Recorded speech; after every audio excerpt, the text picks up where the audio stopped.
নহয় মানে আজি যিটো এটা কাৰ্যসূচী ইয়াত মই মুখ্য অতিথি হিচাপে অংশগ্ৰহণ কৰিবলৈ সুযোগ পাইছোঁ তাৰ কাৰণে খুব মানে মই গৌৰৱান্বিত এটা কাৰণ মানে 2000 চনত যেতিয়া মই ছাত্ৰ নেতা আছিল তেতিয়াও মাষ্টাৰ এথলেটিক এটা টুৰ্ণামেণ্ট ইয়াত কোকৰাঝাৰত আয়োজন হৈছিল প্ৰায় আজি 38 মানে মাষ্টাৰ এথলেটিক টুৰ্ণামেণ্ট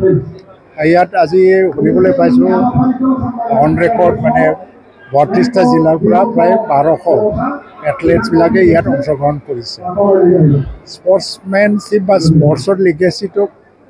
জীৱনৰ যিকোনো বয়সলৈকে লৈ যাবৰ কাৰণে মাষ্টাৰ এথলেটিক যিটো কনচেপ্টটো বনালে সেইটো খুব এটা ধুনীয়া কনচেপ্ট আৰু মানে আজিকালি মানুহবিলাকে স্পৰ্টছমেনবিলাকে আগত কি হৈছিলে ৰিটায়াৰমেণ্ট লোৱাৰ পিছত মানে বহি থাকে আৰু খুব বেমাৰ আজাৰ হৈ যায় বিভিন্ন বেমাৰ আৰু জীৱনটো মানে ডিচিপ্লিন নোহোৱা উদ্দেশ্য নোহোৱা এনেকুৱা হৈ যায় কিন্তু এইটো আয়োজন কৰাৰ পিছত স্পৰ্টছমেন মানে স্পৰ্টছমেন এটা সময়ত মানুহে স্পৰ্টছত ভাগ লৈছে মানে প্ৰতি জীৱনত স্পৰ্টছমেনশ্বিপত থাকিব লাগে আৰু এইকাৰণে ইংৰাজীত এটা কথা কৈছে a man practising sportsmanship is far better than the teaching it আপুনি স্পৰ্টছমেনশ্বিপৰ শিক্ষা দিয়াতকৈও প্ৰেক্টিছ কৰাটোৱেই ভাল তেওঁলোকে জীৱনত বহুত প্ৰত্যাহ্বান পৰাজিত কৰিব পাৰিছে 95 বছৰ বয়সত ইয়াত যদি এজন এথলেটে ভাগ ল'ব পাৰে 90 বছৰীয়া 5জন আছে এইবিলাক যদি আজি এথলেট হিচাপে ইয়াত অংশগ্ৰহণ কৰিব পাৰিছে জীৱনৰ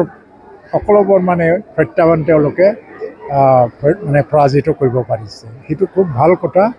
আজি যিটো 4দিনীয়া কাৰ্যসূচীৰে ইয়াত মাষ্টাৰ এথলেট টুৰ্ণামেণ্ট হ'ব সেইটো ভালে ভালে যাব মই ভাবোঁ আৰু ইয়াৰ পৰা নেশ্যনেল ইণ্টাৰনেশ্যনেললৈকে যাব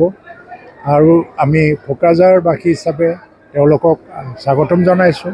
আৰু BTC প্ৰশাসনৰ পৰা যিখিনি ইনফ্ৰাষ্ট্ৰাকচাৰ ইয়াত বনাই দিলে তো তাৰ কাৰণে BTC প্ৰশাসনলৈও মই ধন্যবাদ যাচিছোঁ